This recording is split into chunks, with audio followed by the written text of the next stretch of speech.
Hello, welcome to Turning Point of Life. Today we are going to start chapter first of 11th accounts. हमने 11th accounts की एक series start की है जिसमें हम day by day 11th class की accounts के बारे में स्टडी करेंगे। तो गाइज हम स्टार्ट करने जा रहे हैं क्योंकि कोविड का टाइम था तो आपकी ऑफलाइन क्लासेस नहीं होंगी, मतलब आपको स्कूल नहीं जाना होगा। तो ये एक छोटी सी कोशिश है मेरी कि आप लोगों को 11th का जो अकाउंट है वो मैं ऑनलाइन करा सकूं। तो सबसे पहले ये होता है कि हमें अकाउंटिंग की ज़रूरत क्यों पड़ती है। तो अकाउंटिंग क्या है और क्यों हमें इसकी ज़रूरत है।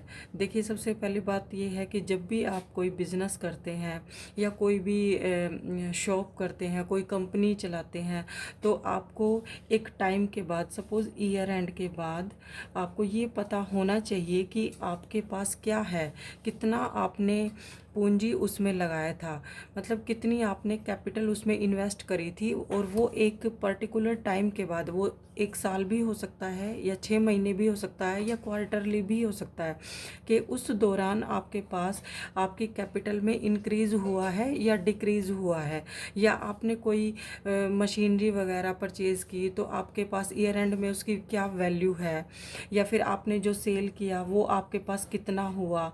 तो इन सब चीज़ों का एक सिस्टमेटिक रिकॉर्ड जो होता है वो अकाउंटिंग होता है। मीन्स आपने जो एक पर्टिकुलर टाइम पे इन्वेस्ट किया और आप एक टाइम के बाद जाकर अपने बिजनेस में ये पता करना चाहते हैं कि आपको वहाँ पे गेन हुआ है या लॉस हुआ है, क्योंकि वो हमारे लिए एक डिसीजन मेकर का काम करता है कि अगर हमें उस चीज़ में लॉस हो रहा है तो हम उसको डिसकंटिन्यू कर देंगे, और अगर हमें प्रॉफिट है तो फिर हम और सोचेंगे कि हम क्या पॉलिसी बनाएं या कैसे क्या करें कि और हमारी सेल या प्रॉफिट इंक्रीज़ हो। तो ये सब चीज़ें आप डे बाय डे में भी देखते होंगे कि किसी भी काम को करने से पहले हम उसकी प्लानिंग करते हैं, फिर उसके बारे में सोचते हैं कि हमें किस तरीके से आगे बढ़ना चाहिए कि हमें वो चीज़ एक टाइम के बाद जाके प्रॉफिट देगी। तो इन सब चीज़ों का एक सिस्टमेटिक रिकॉर्ड है, वो अकाउंटिंग कहलाता है, उसको अकाउंटिंग बोलते हैं। तो इसके बाद क्या आता है कि अकाउंटिंग की जो है वो डेफिनेशन दी है, R.N. एंथोनी ने दी है एक डेफिनेशन। तो हम इनकी प्रायोरिटी में करेंगे। सबसे पहले कि इन्होंने कहा है कि every business has an accounting system, कि हर बिजनेस का एक अकाउंटिंग सिस्टम होता है।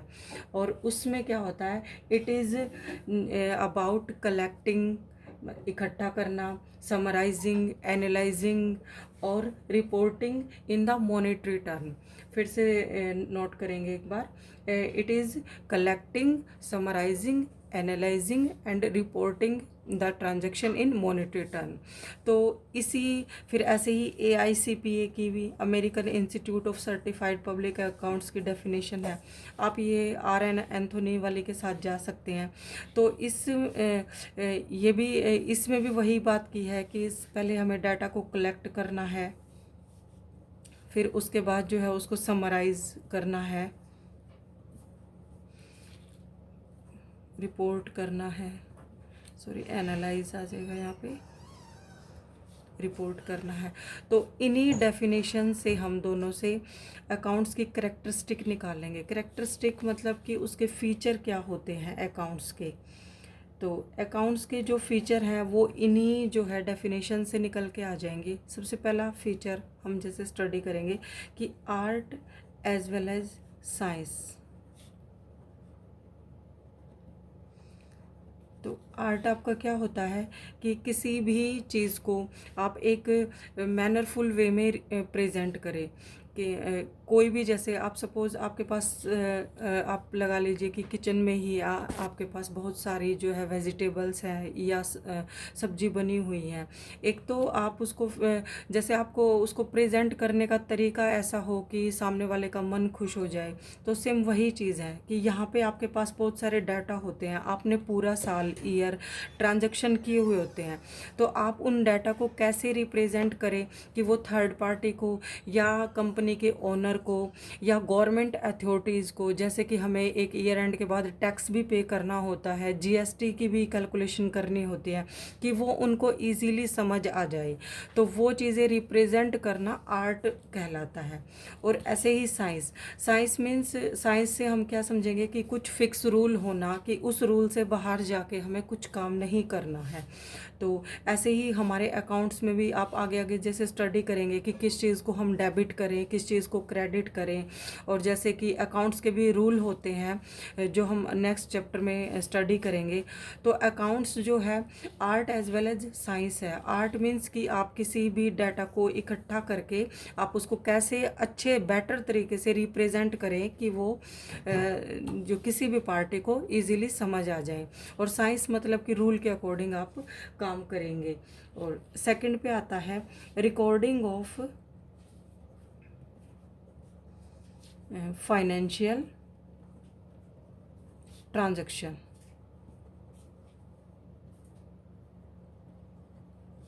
फाइनेंशियल ट्रांजैक्शन क्या होता है रिकॉर्डिंग का, मतलब कि रिकॉर्डिंग ऑफ फाइनेंशियल ट्रांजैक्शन, इसका मतलब कि जो चीज़ आप मॉनेटरी टर्म में डिसाइड कर सके। मॉनेटरी टर्म मीन्स जैसे आपने टेबल ख़रीदा है या फिर आपने कोई भी फर्नीचर ख़रीदा है, तो आप टेबल और फर्नीचर का प्राइस लेंगे। प्राइस मीन्स जैसे 1000 हो गया यहाँ पे, और ये फर्नीचर आपका 10,000 होगा। तो आप टेबल का, फर्नीचर या कोई भी असेट्स चीज़ परचेज़ करते हैं, प्रिंटर ख़रीदते हैं या कोई भी जैसे चेयर वगैरह भी ख़रीदते हैं, कोई भी चीज़ जो आप ख़रीदेंगे तो आप फाइनेंशियल ट्रांजैक्शन मतलब कि आप जो पैसों में उसका लेन देन करेंगे। अब यहाँ पे हम एक एग्जांपल लेते हैं कि सपोज़ आपकी कंपनी में या आपके बिजनेस में कोई अच्छा हार्ड वर्किंग मैनेजर है, अगर वो आपको एक टाइम पे छोड़ के चला जाता है, तो आप ये नहीं नोट कर पाओगे कि वो हमें कंपनी को छोड़ के चला गया है। तो आप ये चीज़ करोगे कि उसके रहते हुए आपको कितनी सेल हो रही थी, मान लिया 10 लाख की हो रही थी, अब वो गया है तो उसके जो है रिलेशन मार्केट में अच्छे थे, या उसकी वजह से आपके कुछ कस्टमर दूसरे कंपनी के पास या दूसरे बिजनेस वालों के पास चले गए, तो आपकी सेल में कमी आ गई, आपकी सेल डिक्रीज़ होके 8 लाख की हो गई। तो आप ये जो 2 लाख का डिफरेंस है ना, इसको नोट करोगे, ना कि ये कहोगे कि जो वो हमारा मैनेजर हमें छोड़ के चला गया। तो सबसे पहले art as well as science, second पे हमारा रिकॉर्डिंग ऑफ फाइनेंशियल ट्रांजैक्शन। तो थर्ड पे हम जो है क्या करेंगे कि क्लासीफाइंग। क्लासीफाइंग क्या होता है कि जैसे हमें हर एक ट्रांजैक्शन को बताना होता है कि वो कैसे हुआ है। कैसे हुआ मतलब कि जैसे आपने कोई भी टेबल ख़रीदी है या एसेट्स ख़रीदी है, कोई भी आपकी जो है फिक्स एसेट्स ख़रीदी है, करंट ख़रीदी है, तो आप उसको परचेज़ में दिखाओगे कि हमने ये चीज़ लिया है। आपने कोई भी सेल किया है, आपका जैसे सपोज मान लिया किसी भी लेदर का बिजनेस है, बुक्स का बिजनेस है, तो आप सेल में दिखाओगे कि हमने बुक्स को सेल किया है या लेदर को सेल किया है। तो आप कोई भी चीज़ जब बेचोगे तो उसका सेल में ट्रांजैक्शन होगा। सेम ऐसे ही अगर आपको कोई चीज़ पसंद नहीं आई तो आप क्या करोगे, परचेज रिटर्न बोलोगे उसको, कि आपने जो ख़रीदा था आपने उसको वापस कर दिया। ऐसे ही अगर किसी ने आपसे कुछ ख़रीदा है और वो आपको वापस कर दे, उसको पसंद ना आए या वो नॉर्म्स के अकॉर्डिंग ना हो, तो ये सेल रिटर्न होगा। तो हमें डाटा को क्लासीफाई करना पड़ेगा कि वो किस टाइप का है।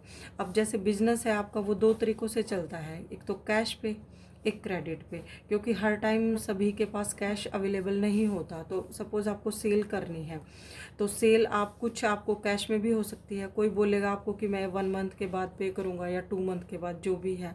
तो आपको ये सेल भी फिर क्लासीफाई करनी पड़ेगी कि हमें इतना जो है कैश सेल हुआ है और इतना जो है क्रेडिट मतलब उधार। सेम यही केस आपका परचेज़ में भी हो सकता है, क्योंकि परचेज़ भी आप कुछ कैश करेंगे, कुछ क्रेडिट करेंगे। तो आपको हर एक अपने डाटा को क्लासीफाई करना पड़ेगा कि आपने वो किस तरीके से किया है। अब जब कोई भी चीज़ हम उधार में ख़रीदते हैं या बेचते हैं, परचेज़ करते हैं या सेल करते हैं, तो हम उस जो है कस्टमर का नाम रिकॉर्ड करते हैं, जैसे राम, श्याम, मोहन, कोई भी हो सकता है, वो कोई कंपनी भी हो सकती है।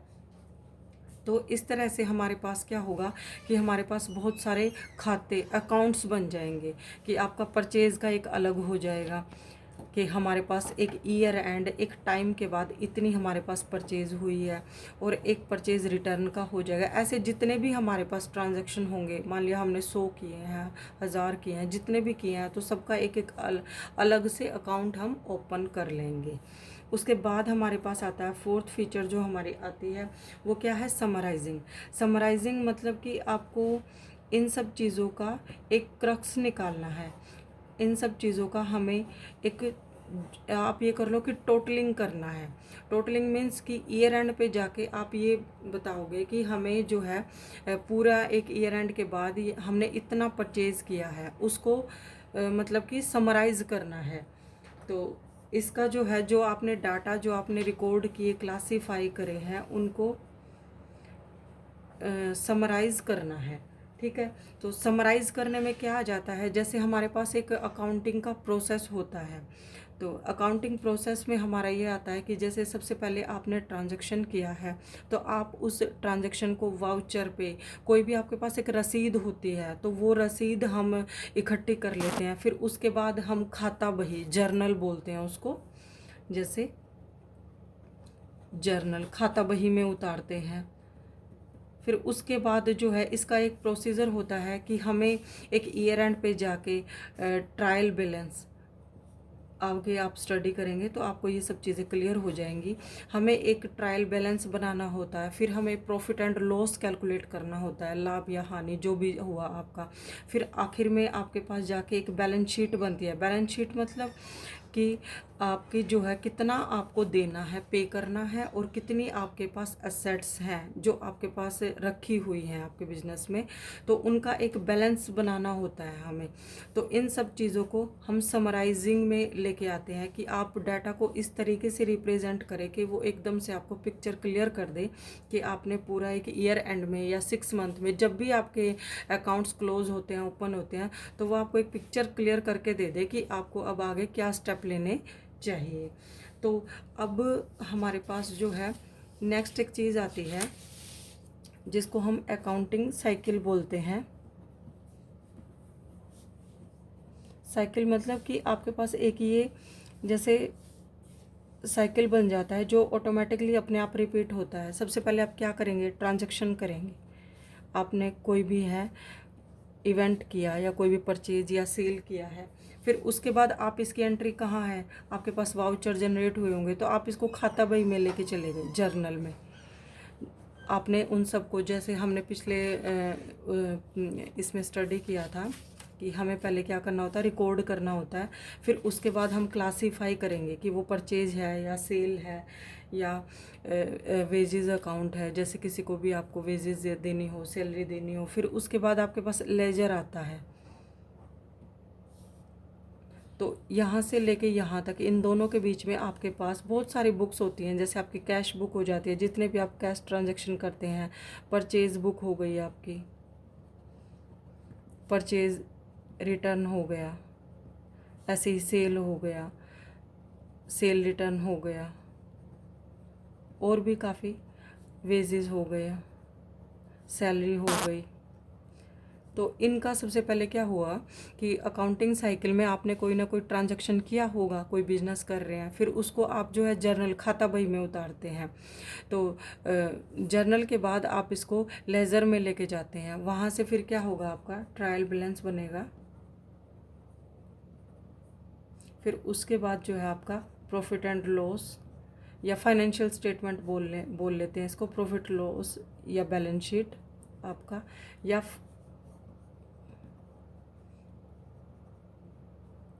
फाइनेंशियल स्टेटमेंट जो है आपका, ये दोनों चीज़ें आ जाएंगी इसमें। फिर इसके बाद यहाँ पे आके आपको ईयर एंड में सब कुछ पता चल जाता है, अपना प्रॉफिट लॉस, फिर से आपका वही साइकिल स्टार्ट हो जाता है। तो ऐसे हम अकाउंटिंग साइकिल इसको नाम देंगे। तो इसमें क्या है, आपका ट्रांजैक्शन होंगे, जर्नल, आप इसको रोजनामचा बोलते हैं इसको, जिसमें आप डेली एंट्री करते हैं।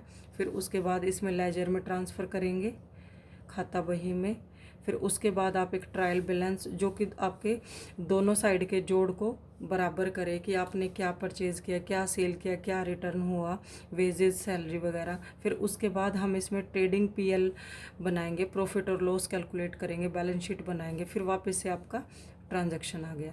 इन ट्रांजैक्शन और लेजर के बीच में आपके पास ये सारी बुक्स आ जाती हैं। तो इस तरह से हमारा एक अकाउंटिंग साइकिल है। ये इम्पोर्टेंट पार्ट है आपका। इसमें जैसे 2 या 4 मार्क्स में पूछ लेगा आपसे कि अकाउंटिंग साइकिल क्या होता है, उसको आप बताइए। तो आपको ये चीज़ें ध्यान रखनी होगी।